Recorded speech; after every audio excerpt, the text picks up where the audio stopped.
강릉시가 진입로 없는 대형 건축물에 준공 허가를 내준 데 대한 의혹이 증폭되고 있습니다. 강원도는 감사를 벌이고 있습니다. 6.25 전쟁 당시 강원도에서 발생한 민간인 학살 사건 5건에 대해 진실화해위원회가 조사하기로 했습니다. 여름철 궂은 날씨에 고랭지 배추의 작황이 나빠 품귀 현상을 보이고 다른 채소 가격도 줄줄이 뛰어 부담이 되고 있습니다. 가을철에 접어들면서 등산객을 가장해 버섯이나 각종 임산물을 무단으로 채취하다 적발되는 사람이 늘고 있습니다. 안녕하십니까. 뉴스데스크 강원입니다. 얼마 전 강릉시에서 산속까지 진입로가 연결되지 않았는데 대규모 건축물이 준공된 현장을 보도해드렸습니다. 강릉시는 담당 공무원의 실수라고 해명했지만 여러 부서가 건축협의에 관여하고 전문 건축사가 업무를 대행하는 특성상 특혜라는 의혹이 일고 있습니다. 김영호 기자가 보도합니다. 동해고속도로 남강릉 나들목 주변 골짜기에 지어진 근린생활시설의 건축물 관련 서류입니다. 건축주는 강릉시 지방도로와 건축물의 진입로를 연결하기 위해 한국도로공사 소유의 10개 필지 1231제곱미터를 도로로 개설해 쓰겠다며 점용했다가 85제곱미터의 창고 한 동을 짓고는 2020년 말 갑자기 필지 대부분의 도로 점용을 해지했습니다. 주변에 개발 사업을 준비하려는 다른 업체에 진입도로 점용 허가권을 넘겼습니다. 도로 점용 허가를 미리 받든 남에게 넘기든 도로만 개설되면 건축물 준공 허가에는 문제가 없습니다. 서류상 진입도로로 쓰겠다는 이곳은 당시에 공사도 시작되지 않은 상태였습니다. 점용권 허가권을 넘겨받은 업체도 올해 5월부터 도로 개설을 시작했기 때문에 아직 도로가 완공되지 않은 상황. 그런데 올해 1월 강릉시가 도로가 연결되지 않은 이 건축물에 대해 준공 허가를 냈습니다. 강릉시는 담당 직원의 단순한 실수라고 해명하고 있지만 석연치 않은 점이 한두 가지가 아닙니다. 건축 관련 업무는 전문 건축사가 대행하기 때문에 진입로 개설 같은 기본 사항이 누락됐다는 건 이해하기 어렵습니다. 근린생활시설 건축은 강릉시의 여러 부서에서 신청에서부터 완공 단계까지 서류 검토를 진행합니다. 지적과나 건설과 등 그 어느 부서에서도 이를 파악하지 못했고 기본적으로 도로 연결 상황 등의 업무를 살피는 도시과도 준공 협의까지 해줬습니다. 여기 있는 부서들이 여러 부서고 그다음에 건축사, 감리, 그다음에 담당하는 소유주, 그다음에 시의 여러 관계자들이 눈이 한둘이 아닌데 그거를 실수로 해가지고 묵인해줬다는 거는 상식적으로 그 이해가 가지 않는 부분입니다. 이 건축물의 건축행정 업무를 맡은 건축사는 마을 안길을 진입도로로 볼 수 있기 때문에 신축 인허가 서류에 2차선 도로부터 건축물까지 진입로 연결 계획 자체를 담을 필요가 없었다며 업무상 잘못이 없다는 입장입니다. 물건이 굳어지고 건물 2개가 있으니까 무사히 이제 새로 신축을 했던 거니까 몇 년 전에 고집고지는 당연히 도로가 있다고 생각을 하고 그 안에 근린생활시설 도로가 연결이 안 되니 농지 전용을 받아서 도로 지정을 받았단 말이에요. 현재 강원도는 강릉시에 해당 건축물 인허가 문제에 대해 직무조사 감사를 벌이고 있는데 잘못이 드러날 경우 공무원 징계와 건축사에 대한 처벌을 검토하고 있는 것으로 알려졌습니다. MBC 뉴스 김영호입니다. 6.25 전쟁 당시 도내에서 발생한 민간인 학살 사건 5건에 대해 진실화해위원회가 조사를 하기로 했습니다. 이제 진실화해위원회에 진실규명 신청을 할 수 있는 날이 2달 정도밖에 남지 않아서 아직 신청하지 못한 피해자 가족들은 신청을 서둘러야 합니다. 김인성 기자입니다.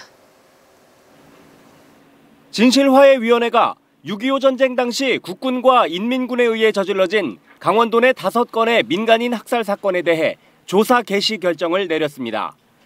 1950년 9월 무렵 양양읍에 살던 당시 25살 최돈좌 씨 등 3명은 퇴각하던 인민군을 쫓던 국군에 의해 짐꾼으로 끌려갔는데 속초 부근에서 국군이 쏜 총에 맞아 숨졌고 총소리를 듣고 도망친 인근 마을 주민에 의해 알려지게 됐습니다. 신청해봤자 되지도 않는 일인가 보다 이렇게 포기할 정도로 그렇게 했는데 오늘 확정이 됐다니 정말 다행이고요. 여태까지 우리 자식들이 이걸 미리 신청을 못하고 여태 밝히질 못하고 이러고 있은 게 너무 미안하고 부모님에 대해서. 또 삼척 미로면에 살던 김동수 씨는 1950년 9월 퇴각하던 인민군에 쫓기던 중 인민군이 쏜 총에 가슴과 팔을 맞고 숨졌습니다. 아울 어기에 들어와가지고 집 앞에서 어디 가슴하고 팔하고 어디 총을 맞아가지고 그러던 동안 돌아가신 모양이더라고요. 그러기라도 조사를 한다니까 반갑고 고맙고 그렇죠. 진화위는 1950년 9월 동해 묵호읍에 살던 전모 씨가 인민군에 의해 밤중에 끌려가 행방불명됐다며 전 씨의 아들이 신청한 사건과 1951년 1월 횡성군 둔내면에서 국군이 쏜 총에 맞아 숨진 변모 씨의 딸이 낸 사건도 함께 조사하기로 했습니다. 이렇게 6.25 전쟁 당시 억울하게 숨진 피해자들이 진실규명 신청을 할 수 있는 시기는 올해 12월 9일까지로 2달 남짓만 남았습니다. 신청기간 마감이 12월 9일입니다. 이번에 신청 기회를 놓치게 되면 저희들이 조사 개시 여부를 진행할 수가 없기 때문에 해당되시는 많은 분들은 꼭 신청하셔서 명예회복의 계기가 되기를 바랍니다. 70년이 훌쩍 지난 학살 피해자들의 애달픈 사연들의 진실이 밝혀지고 고인들의 넋을 달랠 수 있을지 앞으로 진행될 진실화해위원회의 조사 결과에 관심이 집중되고 있습니다. MBC 뉴스 김인성입니다. 폭염과 장마에 태풍까지 겹치며 고랭지 배추 농사가 잘 되지 않자 배추가 품귀 현상을 보이고 있습니다. 배추값만 오른 게 아닙니다. 무와 양파 등 다른 농산물 가격도 줄줄이 뛰어 가게에 부담이 되고 있는데요. 본격적인 김장철까지 이런 품귀 현상이 이어질지 걱정이 많습니다. 홍한표 기자가 보도합니다. 해발 1000m 강릉 안반대기 고랭지 배추밭입니다. 고랭지 배추밭의 수확도 이제는 마무리 단계입니다. 그런데 수확이 끝난 고랭지 배추밭 곳곳에 배추가 그대로 남아 있습니다.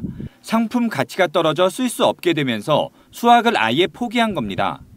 태백시 삼수동 귀내미 마을 고랭지 배추밭도 상품성이 없어서 부득이 밭에 버려둔 배추가 질비합니다.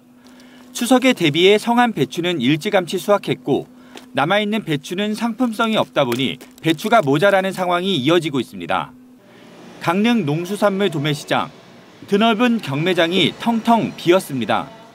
이곳 농산물 도매시장조차 입고되는 채소량도 찾아오는 손님도 눈에 띄게 줄었습니다. 한 달 전 배추 한 포기에 5,000원을 넘더니 지금은 아예 1만 원대로 뛰었습니다. 폭염에 잦은 비까지 겹치며 작황이 부진했기 때문입니다. 배추랑 무 가격이 워낙 상승하다 보니까 주부님들도 와서 가격 물어보시고 차라리 김장 담그는 것보다 사 먹는 게 낫다고 생각하시고 김장을 포기하시는 분들도 많이 생기시더라고요. 농산물 유통정보 가격 동향을 봤더니 세 포기가 든 한망 10kg들이 상품 도매가가 39,000원, 한 달 전과 비교해 2배 값입니다. 20kg 기준 무는 35,000원으로 한 달 사이 30% 넘게 뛰었고 붉은 고추도 25% 정도 올랐습니다. 겁이 나가지고 뭘 살 것인지 겁이 나죠. 예, 그래서 살까 말까 망설일 때가 많죠. 산지 농가와 계약 재배를 해서 채소를 공급받는 대형마트. 입고량이 부족할까 채소 공급 라인을 확대하고 가격이 크게 오른 배추와 무는 할인 행사를 진행해 소비자들의 발길을 잡으려 안간힘을 쓰고 있습니다. 저희는 산지 계약을 했기 때문에 물량에 차질이 없고요. 우선적으로 소비자 부담이 좀 가격대가 고단가로 올라갔지만 농림축산부하고 같이 협약을 해가지고 가격 같은 경우도 조금 낮추었고요. 배추를 비롯한 채소값 상승으로 대형 포장김치 제조업체들은 10% 정도 가격을 이미 올렸거나 올릴 계획입니다. 배추값 상승세가 한동안 계속될 것으로 전망되면서 정부도 대책 마련에 나섰습니다. 가을 배추를 조기 출하하고 수출 김치용 배추 600톤도 이달 중 조기 공급하기로 했습니다. 정부는 준 고랭지 배추 수확이 시작되는 이달 말이 돼야 배추값이 떨어질 것으로 보고 있습니다. MBC 뉴스 홍한표입니다. 가을철을 맞아 여가 활용이나 건강을 위해 등산을 계획하는 분들이 늘고 있는데요. 산을 가까이 하면서 각종 버섯 등의 임산물을 허가 없이 채취하다가는 낭패를 당할 수 있습니다. 산림청의 임산물 불법 채취 단속 현장을 동행 취재했습니다. 이승영 기자입니다. 춘천시 사북면 고성리의 구규림 지역입니다. 산림청 특별사법경찰이 임산물 불법 채취 단속에 나섰습니다. 멀리서 차량 앞으로 다가오는 파란 가방을 짊어진 남성. 평범한 등산객처럼 보이지만 이곳은 구규림 지역이라 등산로도 성묘할 산소도 없습니다. 단속반이 가방을 열어보니 방금 막 채취한 송이와 능이 등 각종 자연산 버섯이 나옵니다. 등산 갔다 오다가 그냥 길렀어요. 가져왔어요. 등산하러 왔다는 또 다른 남성. 이번에도 배낭에는 계암버섯 등 각종 임산물이 들어있습니다. 송이처럼 값비싼 버섯은 아니지만 기후나 서식 환경 등을 잘 알지 못하면 쉽게 채취할 수 없는 임산물입니다. 한번 단속을 하셨던 분이라도 일단 능이나 송이가 아니라서. 터널 인근 도로 갓길에 늘어선 차량들이 주요 단속 대상인데 버섯과 임산물이 많이 나는 장소를 찾아다니다 보니 접근하기 쉬운 곳에 차량을 세워놓는 경우가 많기 때문입니다. 지난주 목요일 날 와서 계도를 했던 차량인데 또 오늘 오셔갖고 오늘 단속이 되면은 저희가 과태료 처분을 할 계획입니다. 이맘때가 되면 허가받지 않은 불법 채취꾼들이 산을 헤집어 놓자 구규림 인근 마을 주민들까지 나서 초소에서 직접 감시하고 있습니다. 돌아가면 지킨데 그 일로 못 가면은 저 산으로 이렇게 넘어오는 거 여기 넘어오는 데 있잖아요. 이렇게 넘어가니까 굴려서 넘어오면 우리 몰라 못 잡아. 산림이 워낙 울창한 데다가 눈치 빠른 전문 채취꾼들이 시치미를 떼고 도망가기도 해 단속에 어려움이 많습니다. 하지만 구규림이든 사유림이든 허가 없이 임산물을 채취할 경우 5년 이하의 징역 또는 5천만 원 이하의 벌금형에 처해질 수 있습니다. 내 산이 아니면 남의 산에 가시는 거는 좀 자제해 주셔갖고 불법 임산물 채취가 없도록 협조해 주시면 고맙겠습니다. 북부지방산림청이 올해 상반기에 적발한 산림 내 불법 행위만 해도 147건, 임산물 불법 채취 특별단속은 오는 10월 말까지 이어집니다.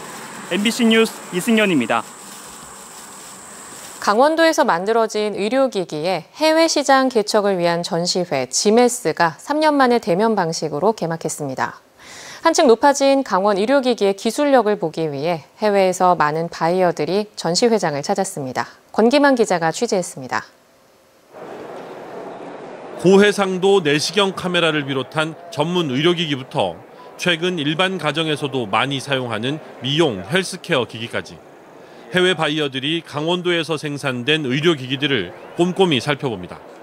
뛰어난 기술력과 디자인은 물론 가격 경쟁력까지 갖췄고 최근에는 배터리 기술을 활용해 개발한 휴대용 제품까지 늘면서 해외에서 인기가 높습니다. From the other countries, Korea medical product is in quality term it is the best. That is why we are here.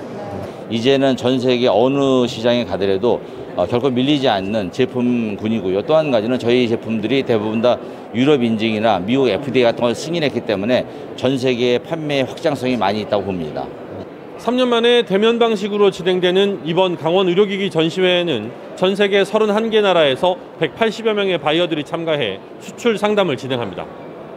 코로나 영향으로 수출업계들이 모두 큰 어려움을 겪었지만 강원 의료기기의 수출 규모는 오히려 증가해 해외 시장에서의 경쟁력이 입증됐습니다.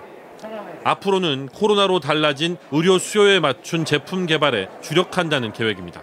코로나 이후에 디지털 헬스케어 산업은 더 활성화될 것으로 전망되어서 이번 전시회가 그 디지털 헬스케어 사업의 아주 중심이 될 수 있도록 전시회장에는 의료기기 제품의 보험 등재를 담당하는 건강보험심사평가원과 전국 6개 보훈병원을 운영하는 보훈복지의료공단이 참여해 업체들에게 필요한 컨설팅도 제공합니다.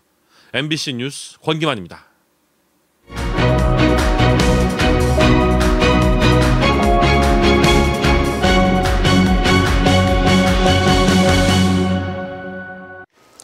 내년 6월 강원특별자치도의 성공적인 출범을 위한 국무총리 산하 강원특별자치도 지원위원회 설치 관련 법안이 오늘 국회 행정안전위원회를 통과했습니다. 행안위는 더불어민주당 허영 의원과 국민의힘 노용호 의원이 각각 발의한 강원특별자치도 설치 등에 관한 특별법 개정안을 병합심사해 행안위 위원회 대안으로 의결했습니다. 강원특별법 개정안은 강원특별자치도의 구체적인 발전 방안 등에 관한 사항을 심의하기 위해 국무총리 소속 지원위원회를 설치하는 내용을 담고 있습니다.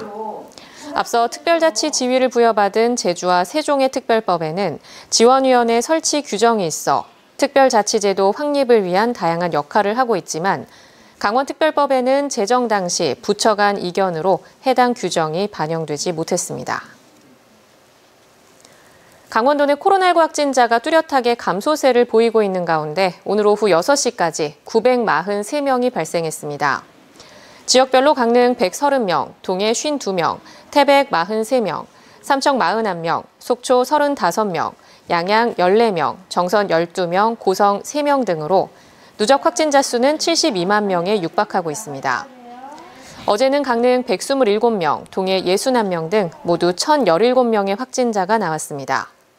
사망자는 1명 늘어 누적 사망자는 1,036명이고 중환자 병상 가동률은 39.1%입니다. 춘천에서 잇따라 아프리카 돼지열병이 발생해 강원도 내 전체 양돈 농장에 대한 일제 검사가 추진됩니다. 강원도는 아프리카 돼지열병이 발생한 춘천의 돼지 농장 2곳에서 사육하던 돼지 전체를 살처분하고 후속 조치로 오는 30일까지 강원도 내 198개 전체 양돈 농장에 아프리카 돼지열병 일제 검사를 추진합니다. 체혈반이 농장으로 찾아가 농가별로 어미돼지와 비육돈 10돈씩 체열 검사를 진행하고 폐사하거나 체중이 적은 돼지를 우선 검사해 정확도를 높일 방침입니다. 코로나19와 아프리카 돼지열병 등으로 중단됐던 DMZ 평화의 길 고성 구간이 다음 달 7일부터 다시 개방됩니다. 통일전망대에서 도보로 출발해 금강통문, 금강산 전망대를 거쳐 돌아오는 A코스와 차로 이동하는 B코스 2개 코스로 매주 월요일과 목요일을 제외하고 3달간 하루 2회 20명씩 운영됩니다. 참가를 원하는 사람은 인터넷 DMZ 평화의 길 사이트에서 사전 예약하면 되고 노쇼 방지를 위해 1인당 참가비 10,000원을 입금해야 방문 일정이 확정됩니다. DMZ 평화의 길 고성 구간은 2019년 12,000여 명이 다녀갔고 코로나19 사태로 중단됐다 지난해 재개한 시범 개방에는 549명이 찾았습니다. 제30회 강원도민 생활체육대회가 내일 삼척에서 개막해 사흘 동안 치러집니다. 삼척시는 1994년 제5회 대회 유치 이후 28년 만에 도민생활체육대회를 개최하게 됐고 함께하는 강원도 삼척에서 하나 되어를 주제로 18개 시군 선수와 임원 8,000명이 참가해 대회가 진행됩니다. 내일 오후 4시 반부터 삼척 종합운동장에서 개회식이 열리고 육상과 축구 등 정식 종목 22개와 파크골프와 드론 등 4개의 시범 전시 종목에서 열띤 경쟁이 펼쳐질 예정입니다. 강원랜드와 함께하는 2022 강원 이코노믹 서밋이 오늘 정선 하이원 그랜드 호텔에서 열렸습니다. 강원 중소벤처기업청 등은 내년 6월 강원 특별자치도 출범에 맞춰 강원 경제의 혁신 성장을 위한 전문가들의 다양한 의견을 담은 간담회를 진행했습니다. 강원 뉴스 마칩니다. 시청해주신 여러분 고맙습니다.